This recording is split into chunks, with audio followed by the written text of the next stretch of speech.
Assalamualaikum warahmatullahi wabarakatuh. Halo teman-teman semua, perkenalkan nama saya Ferdika Danang Ardiansyah, nomor absen 30, NPM 24140600282. Saya dari kelas 2F. Nah, saya membuat video ini untuk memenuhi tugas dari Bapak Bagus Amirul Mukmin MPD untuk membuat media pembelajaran interaktif dalam mata kuliah penyusunan bahan ajar SD. Nah, dalam video ini saya akan menjelaskan tentang materi Bahasa Indonesia kelas 6, yaitu membaca teks cerita, laporan, surat, dan membuat karangan sederhana. Nah, tanpa berlama-lama lagi, mari kita langsung ke pembahasannya. Baik, ini adalah tampilan awal dari media pembelajaran interaktif yang saya buat. Nah, kita akan mempelajari tentang membaca teks cerita, laporan, surat, dan menulis karangan sederhana. Nah, langsung saja tanpa berlama-lama kita start. Nah, ini adalah tampilan kedua atau menu utama dari MPI yang saya buat, teman-teman ya. Alangkah baiknya sebelum kita lanjut ke pembahasan selanjutnya, kita akan melihat petunjuk pengaturan atau cara penggunaan dari MPI yang saya buat ini, teman-teman ya. Langsung saja kita tekan petunjuk pengaturan. Nah, di sini muncul berbagai simbol dari MPI ini, teman-teman ya. Rumah yang berarti home atau kembali ke menu utama, tanda panah ke kiri yang artinya kembali, tanda panah ke kanan yang artinya selanjutnya, dan simbol bintang yang mengartikan tujuan pembelajaran, gambar buku yang mengartikan materi, gambar video yang mengartikan ke link YouTube, dan gambar gamepad atau Nintendo yang berartikan kuis. Nah, gambar kucing ini artinya adalah biodata pembuat atau saya sendiri, teman-teman ya. Nah, sebelum kita lanjut ke materi, kita harus tahu apa sih tujuan pembelajaran kali ini. Kita langsung saja tekan. Nah, di sini ada 4 tujuan pembelajaran dari materi kali ini, teman-teman ya.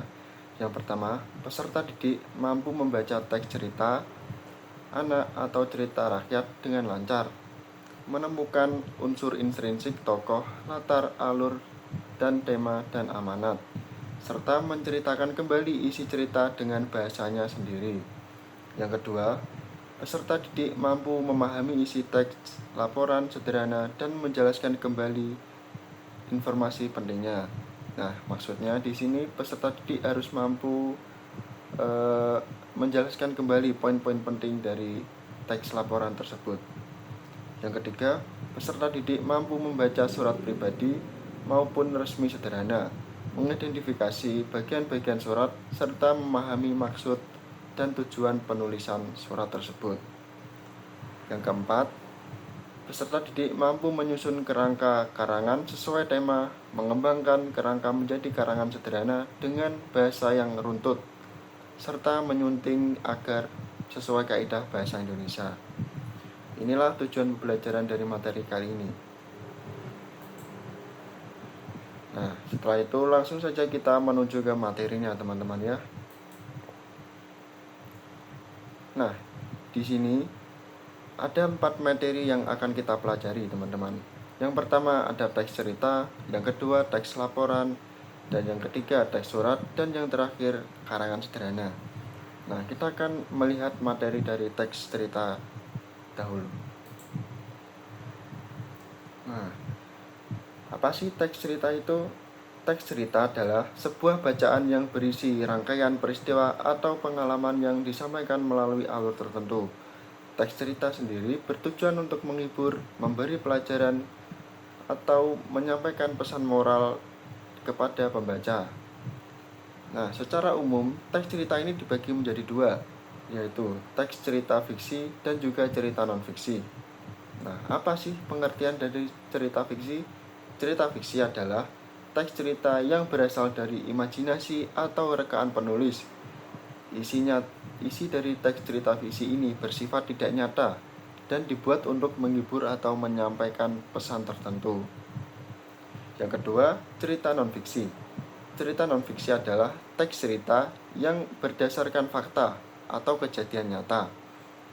Isi cerita non-fiksi ini bersifat informatif atau benar-benar terjadi dan dapat dibuktikan keberadaannya atau kebenarannya.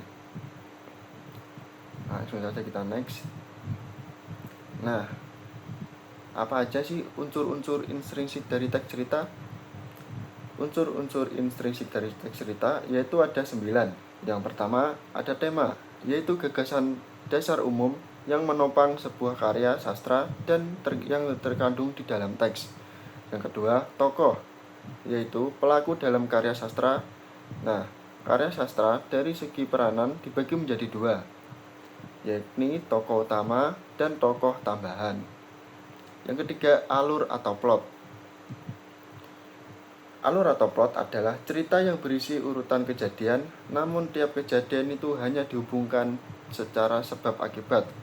Peristiwa yang satu disebabkan atau menyebabkan peristiwa yang lain. Yang keempat adalah konflik. Konflik adalah kejadian yang tergolong penting atau merupakan sebuah unsur yang sangat diperlukan dalam sebuah plot. Yang kelima adalah klimaks, yaitu di mana sebuah konflik telah mencapai tingkat intensitas tertinggi atau puncak, dan saat itu merupakan sebuah yang tidak dapat dihindari. Yang keenam adalah latar.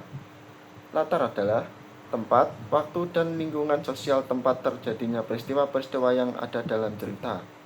Yang ketujuh, amanat. Amanat adalah pesan yang diberikan pengarang terhadap persoalan di dalam sebuah karya sastra. Yang kedelapan adalah sudut pandang. Apa sih sudut pandang? Sudut pandang adalah cara pandang pengarang sebagai sarana untuk menyajikan tokoh, tindakan, latar, dan berbagai peristiwa yang membentuk cerita dalam sebuah karya fiksi kepada pembaca. Yang 9 dan yang terakhir adalah penokohan. Penokohan adalah teknik atau cara menampilkan tokoh. Kita next. Nah, di sini ada unsur ekstrinsik. Unsur ekstrinsik cerita yang pertama adalah latar belakang pengarang, yang berarti kehidupan, pengalaman, pendidikan, dan pandangan hidup pengarang sangat mempengaruhi cara ia menulis sebuah cerita. Misalnya, penulis yang pernah tinggal di desa sering menggambarkan kehidupan pedesaan secara detail. Yang kedua, nilai-nilai yang terkandung. Cerita biasanya memuat nilai-nilai yang berlaku dalam masyarakat. Misalnya, nilai moral, baik buruk, nilai sosial, hubungan antar manusia, nilai budaya, adat istiadat, dan nilai agama, serta nilai pendidikan. Yang ketiga, kondisi sosial budaya masyarakat. Nah, hal ini sangat mempengaruhi juga teman-teman ya, karena budaya di sekitar pengarang turut menentukan isi cerita. Misalnya, cerita rakyat sering menggambarkan adat dan tradisi masyarakat setempat. Yang keempat, kondisi ekonomi dan politik. Nah, kondisi ekonomi dan keadaan politik ini juga dapat mempengaruhi cerita. Misalnya, cerita yang ditulis pada masa perjuangan kemerdekaan Indonesia sering bernuansa patriotik dan semangat melawan penjajah. Yang kelima, pesan atau tujuan penulis. Nah, setiap penulis memiliki tujuan tertentu dalam menulis cerita, apakah untuk menyampaikan kritik sosial, menghibur, atau memberi teladan kepada pembaca. Kita next. Nah, struktur teks cerita. Di sini struktur ada 6 jenis. Yang pertama, abstrak. Ini merupakan bagian opsional, boleh ada dan boleh tidak. Bagian ini menjadi inti dari sebuah teks cerita fiksi. Yang kedua, orientasi. Nah, orientasi ini berisi tentang pengenalan tema, latar belakang tema, serta tokoh-tokoh di dalam novel. Terletak pada bagian awal dan menjadi penjelasan dari teks cerita fiksi dalam novel. Yang ketiga, komplikasi, yaitu klimaks dari teks cerita fiksi. Karena pada bagian ini mulai muncul berbagai permasalahan. Biasanya komplikasi ini di sebuah novel menjadi daya tarik tersendiri bagi pembaca. Yang keempat, evaluasi, yaitu bagian yang berisi munculnya pembahasan, pemecahan, ataupun penyelesaian masalah. Yang kelima, resolusi, yaitu bagian yang berisi inti pemecahan masalah dari masalah-masalah yang dialami tokoh utama. Yang keenam, yaitu koda. atau reorientasi, yaitu bagian yang berisi amanat dan juga pesan moral positif yang bisa dipetik dari sebuah naskah teks cerita fiksi. Nah, materi teks cerita sudah selesai teman-teman. Kita langsung balik ke menu materi.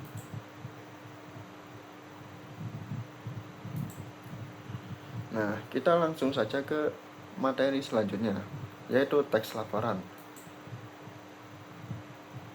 Apa sih teks laporan itu?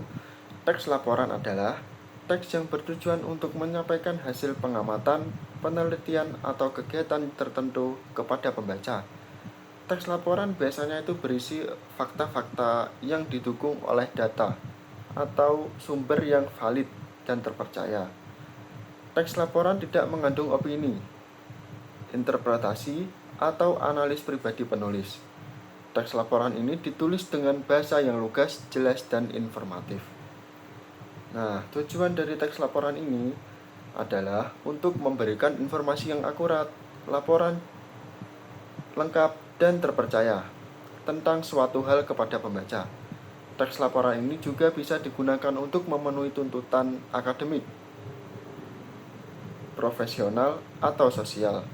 Misalnya, teks laporan bisa digunakan untuk melaporkan hasil belajar, hasil kerja, hasil penelitian, hasil kunjungan, hasil rapat, dan sebagainya.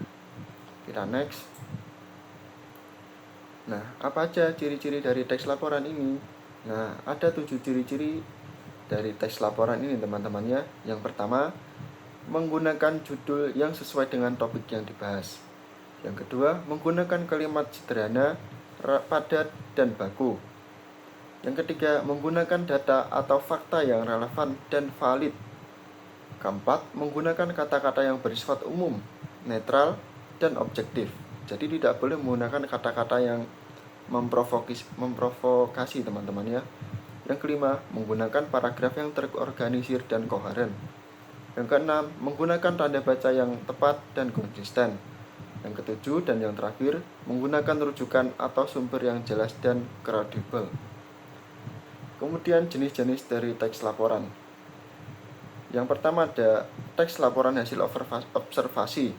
Teks laporan ini berisi hasil pengamatan terhadap suatu objek, fenomena, atau peristiwa. Yang kedua, teks laporan hasil penelitian. Teks laporan ini berisi hasil penelitian terhadap suatu masalah, hipotesis, atau pertanyaan. Yang ketiga dan yang terakhir, teks laporan hasil kerja. Nah, teks laporan ini berisi hasil kerja terhadap suatu tugas, proyek, atau tanggung jawab. Kita next. Nah, struktur dari teks laporan dibagi menjadi 3 teman-teman ya. Yang pertama ada pendahuluan. Bagian ini berisi tentang latar belakang, tujuan, dan ruang lingkup teks laporan. Bagian ini juga bisa berisi definisi istilah, hipotesis, dan metodologi yang digunakan dalam teks laporan. Kemudian yang kedua ada isi. Nah, bagian ini berisi pembahasan utama dalam teks laporan. Bagian ini bisa dibagi menjadi beberapa subjudul sesuai dengan topik yang dibahas. Bagian ini juga berisi data, fakta, tabel, grafik, gambar, atau ilustrasi yang mendukung teks laporan. Yang ketiga dan yang terakhir adalah penutup. Bagian ini berisi simpulan, kesimpulan, atau rekomendasi dari teks laporan. Nah, bagian ini juga bisa berisi saran atau kritik dan masukan untuk mengembangkan teks laporan. Nah, selesai dari materi teks laporan ini teman-teman ya. Kita balik ke menu utama. Nah, kita akan lanjut ke materi yang ketiga, yaitu teks surat. Nah, apa sih pengertian dari teks surat? Teks surat adalah cara berkomunikasi melalui tulisan untuk menyampaikan pesan dari satu pihak ke pihak lain. Pesan dalam surat bisa berisi informasi, perintah, ungkapan perasaan, atau hal lainnya. Surat juga bisa digunakan oleh siapa saja, baik perorangan, kelompok, maupun organisasi. Karena itulah, kita mengenal beberapa jenis surat, seperti surat pribadi, surat resmi, dan surat dinas. Tujuan dari teks surat. Tujuan utama surat adalah menyampaikan pesan tertulis dari suatu pihak ke pihak lain. Tapi setiap surat memiliki tujuan khusus sesuai konteksnya, seperti untuk menawarkan atau meminta barang, menagih pembayaran, mengundang, memberi informasi, atau menyertakan perasaan. Kita next. Nah, fungsi dari teks surat. Yang pertama, sebagai media komunikasi tertulis, surat digunakan untuk menyampaikan pesan, informasi, atau permintaan secara tertulis dari suatu pihak ke pihak lainnya. Yang kedua, bukti tertulis surat bisa digunakan menjadi bukti sah bahwa suatu informasi atau perjanjian atau bahkan transaksi pernah dilakukan, terutama untuk keperluan resmi dan hukum. Yang ketiga, dokumentasi dan arsip. Fungsi selanjutnya, surat juga bisa dapat disimpan sebagai dokumen penting yang bisa digunakan sebagai referensi atau bukti di masa mendatang. Yang keempat, sebagai sarana promosi. Surat dapat digunakan untuk memperkenalkan produk, layanan, jasa, atau kegiatan tertentu kepada orang lain. Contohnya seperti surat penawaran. Yang kelima, sarana pemberitahuan terakhir. Surat bisa digunakan untuk memberitahukan sesuatu, misalnya pemberitahuan jadwal rapat, perubahan kebijakan, undangan, atau informasi penting lainnya. Kita next. Jenis-jenis teks surat. Nah, secara umum, teks surat terbagi menjadi dua jenis, yaitu surat resmi atau formal dan surat pribadi atau non-formal. Nah, pengertian dari surat pribadi atau formal adalah surat yang dibuat oleh seseorang untuk keperluan pribadi atau bersifat tidak resmi. Isi surat pribadi biasanya berhubungan dengan kehidupan sehari-hari, misalnya untuk sahabat, orang tua, saudara, atau guru. Bahasa yang digunakan pun dalam surat pribadi lebih bebas, santai, dan sesuai dengan kedekatan antara penulis dengan penerima. Yang kedua, surat resmi atau formal. Nah, surat resmi adalah surat yang dibuat untuk keperluan yang bersifat resmi atau kedinasan.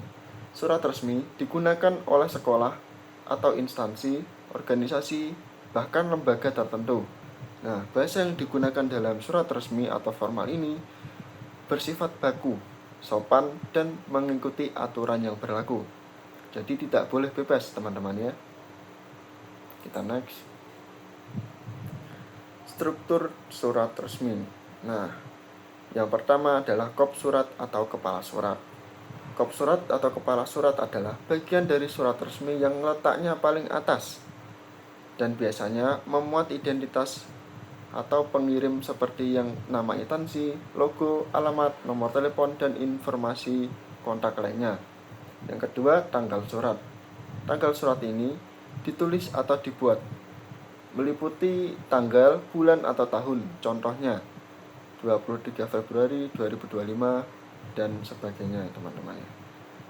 Yang ketiga, nomor surat. Nah, nomor surat ini digunakan untuk memudahkan pengarsipan, pencarian dokumen, dan memastikan administrasi surat berjalan secara sistematis. Yang keempat, ada lampiran. Nah, lampiran ini menunjukkan adanya dokumen tambahan yang disertakan bersama surat. Lampiran bisa berupa daftar nama, bukti pembayaran, atau dokumen lain yang berkaitan dengan isi surat. Contohnya, lampiran 1, lembar lampiran, dan berkas. Yang kelima, ada hal atau perihal. Bagian surat ini menjelaskan secara singkat isi atau tujuan surat. Biasanya perihal ini ditulis di bagian atas surat. Contoh perihal, undangan rapat perihal, dan permohonan izin kegiatan. Kita next. Yang keenam, ada alamat tujuan. Nah, bagian ini menunjukkan informasi penerima surat, teman-teman ya, seperti nama orang, instansi, perusahaan, dan lokasi yang dituju. Dan selanjutnya ada salam pembuka. Salam pembuka adalah kalimat sapaan di awal kalimat sebagai tanda penghormatan, misalnya dengan hormat atau assalamualaikum dan sebagainya. Selanjutnya ada isi surat. Bagian ini Dari bagian ini adalah bagian utama dari surat yang berisi pesan atau informasi yang ingin disampaikan.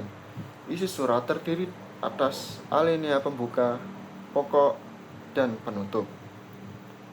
Kemudian ada salam penutup.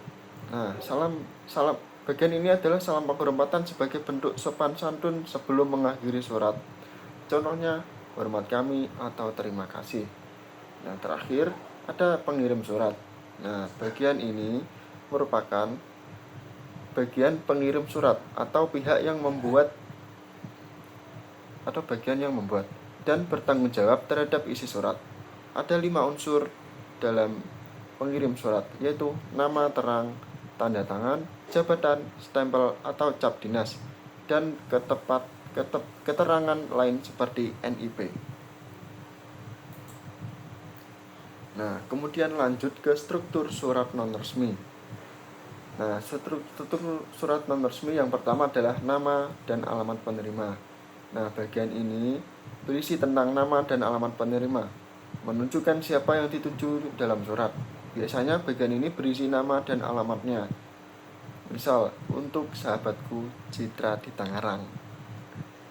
Yang kedua, tempat dan tanggal surat, menunjukkan di mana dan kapan surat ini ditulis. Bagian ini memberikan informasi waktu dan tempat surat dibuat. Yang ketiga, salam pembuka. Salam pembuka adalah kalimat sapaan yang digunakan sebagai bentuk penghormatan atau keakraban kepada penerima surat. Yang keempat, paragraf pembuka. Paragraf pembuka ini berisi tentang pengenalan topik di dalam surat sebelum membahas isi surat lebih jauh. Selanjutnya, isi surat. Bagian surat ini menyampaikan pesan, memuat pesan, cerita, atau informasi yang ingin disampaikan. Bisa berupa pengalaman, curhatan, ucapan, atau kabar penting. Isi surat adalah inti dari keseluruhan surat tersebut. Kemudian ada penutup. Bagian ini untuk mengakhiri surat dengan kalimat yang sopan dan hangat. Bisa berisi harapan, doa, atau ucapan terima kasih. Selanjutnya adalah pengirim surat.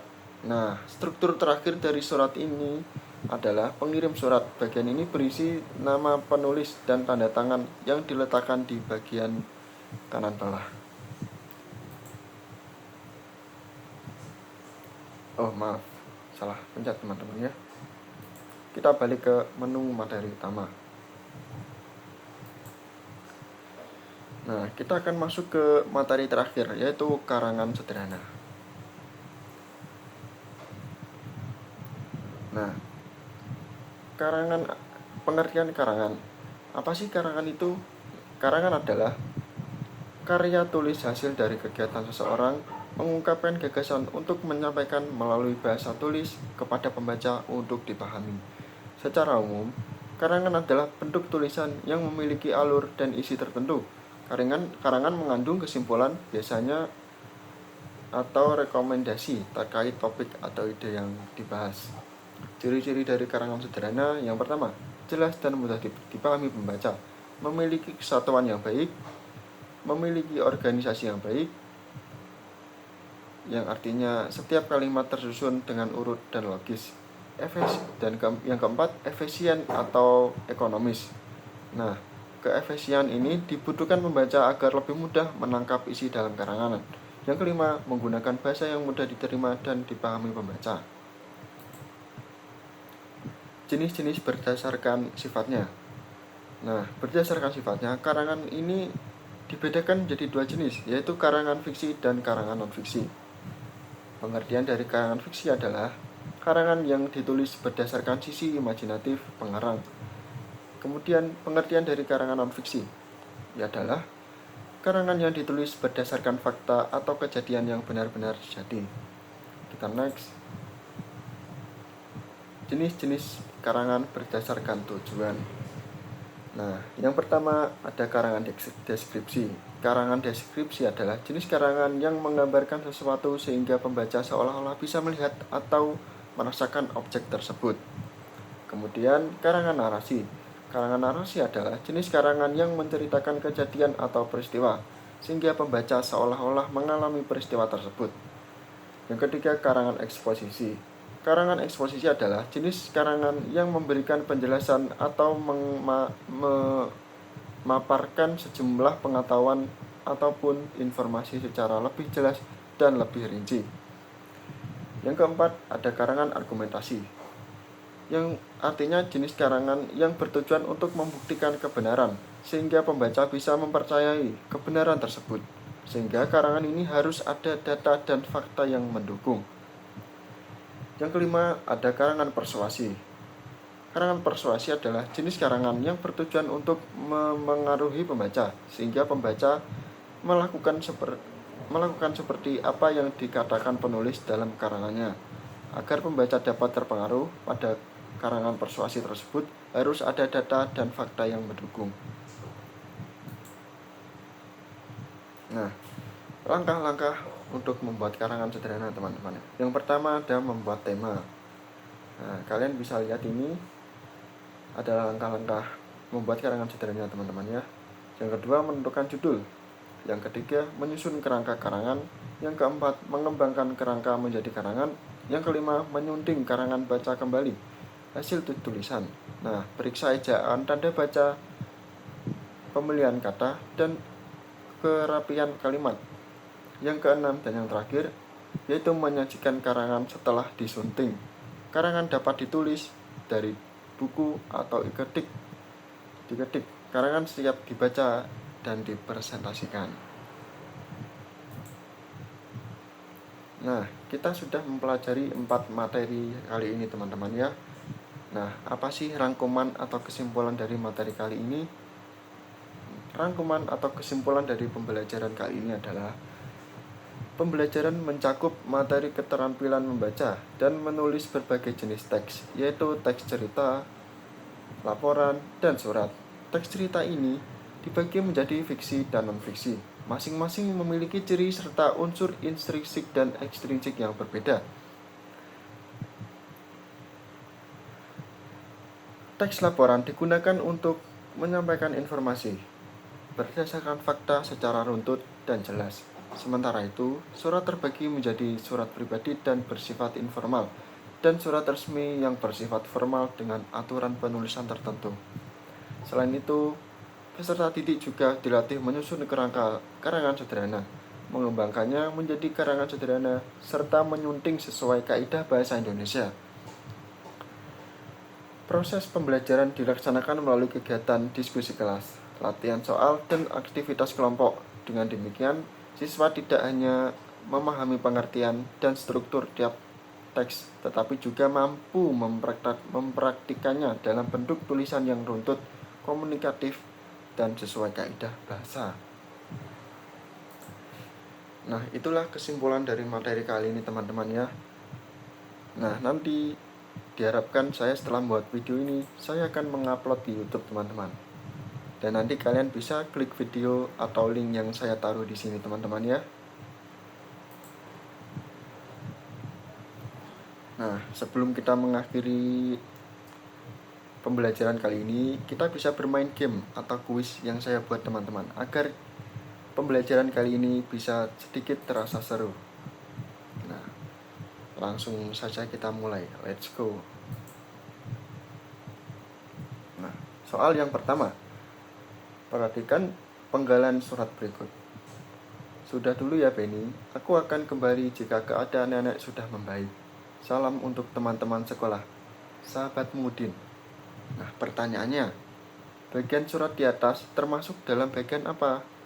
Nah, dari materi tadi termasuk bagian apa, teman-teman? Bagian cuplikan surat tersebut. Ataukah A, penutup, B, pembuka atau isi? Coba kita jawab pembuka, teman-teman ya. Oh, tidak. Ternyata salah ya, teman-teman ya. Nah, kalau salah, tidak perlu takut. Kita back atau kita kembali dan kita dapat mengerjakan soal itu kembali, teman-teman. Nah, kita teliti lagi. Dari cuplikan ini sudah pasti termasuk penutup. Dan yap, benar. Kita next ke soal yang kedua. Nah, perhatikan kalimat-kalimat berikut ini. Yang pertama, kami bermain bola di lapangan dekat rumah. Yang kedua, cuaca hari ini sangat cerah. Yang ketiga, setelah puas bermain, kami pun pulang dengan gembira. Pertanyaannya, urutan yang tepat agar menjadi paragraf yang padu adalah, kita pahami dulu. Bagus. Jadi jawabannya adalah B, 2, 1, 3. Yang pertama adalah 2. Cuaca hari itu sangat indah atau cerah. Kami bermain bola di lapangan dekat rumah. Setelah puas bermain, kami pun pulang dengan gembira. Sudah pasti runtut teman-teman ya. Kita next.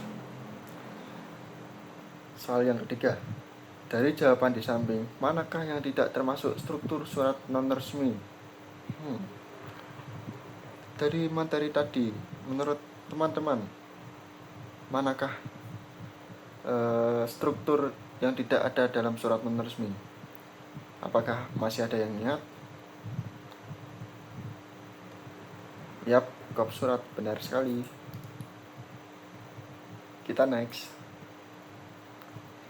Soal yang keempat, jenis karangan yang menggambarkan sesuatu sehingga pembaca seolah-olah bisa melihat atau merasakan objek tersebut. Nah, ini merupakan pengertian dari teks apa teman-teman ya? Dari jenis karangan apa? Ada yang masih ingat? Coba kita jawab eksposisi. Dan ya, ternyata salah teman-teman ya. Kita pahami lagi apa pengertiannya. Sesuatu sehingga pembaca seolah-olah bisa melihat atau merasakan objek tersebut. Dari pengertian ini kita bisa menyimpulkan kalau ini adalah pengertian dari deskripsi, dan jawabannya adalah A. Dan ya benar teman-teman ya. Kita next. Nah, yang soal kelima dan terakhir, menggunakan judul yang sesuai dengan topik yang dibahas, menggunakan kalimat yang sederhana, padat dan baku, menggunakan data atau fakta yang relevan dan valid, menggunakan kata-kata yang bersifat umum, netral, dan objektif, menggunakan paragraf yang terorganisir dan koheren, menggunakan tanda baca yang tepat dan konsisten, menggunakan rujukan atau sumber yang jelas dan kredibel. Nah, pernyataan di atas termasuk ciri-ciri dari apa teman-teman ya? Ada yang masih ingat tidak ini? Apakah ciri-ciri dari teks cerita, teks surat, atau teks laporan? Jika kita lihat kembali, ada kata-kata menggunakan kalimat yang sederhana, padat, dan baku, menggunakan kata-kata bersifat umum, netral, dan verbal, dan yang ini, yang terakhir, menggunakan rujukan atau sumber yang jelas dan kredibel. Nah, dari sini sudah terlihat jelas bahwa ini adalah ciri-ciri dari teks laporan. Dan ya benar, tampilan terakhir ini adalah victory atau menang ya teman-teman. Bagi kalian yang bisa menjawab semua, kalian akan mendapatkan victory atau kemenangan. Nah, selesai sudah dari video pembelajaran media interaktif ini. Nah, sebelum saya akhiri, saya akan memberitahukan kepada teman-teman biodata pembuat atau biodata saya sendiri. Kalian bisa lihat ya, ini adalah biodata saya. Nama saya Ferdika Danang Ardiansyah, kelas 2F, NPM 24140600282. Nah, selesai sudah materi kali ini teman-teman. Mohon maaf bila tadi ada kata yang belibet atau kurang sopan, atau bahkan ada yang terlewat. Saya mohon maaf sebesar-besarnya. Saya harap dari video ini teman-teman bisa mengerti materi tentang membaca teks, cerita, laporan, surat, menulis karangan sederhana. Saya harap teman-teman semua enjoy dalam melihat video ini. Sekian, terima kasih. Wassalamualaikum warahmatullahi wabarakatuh.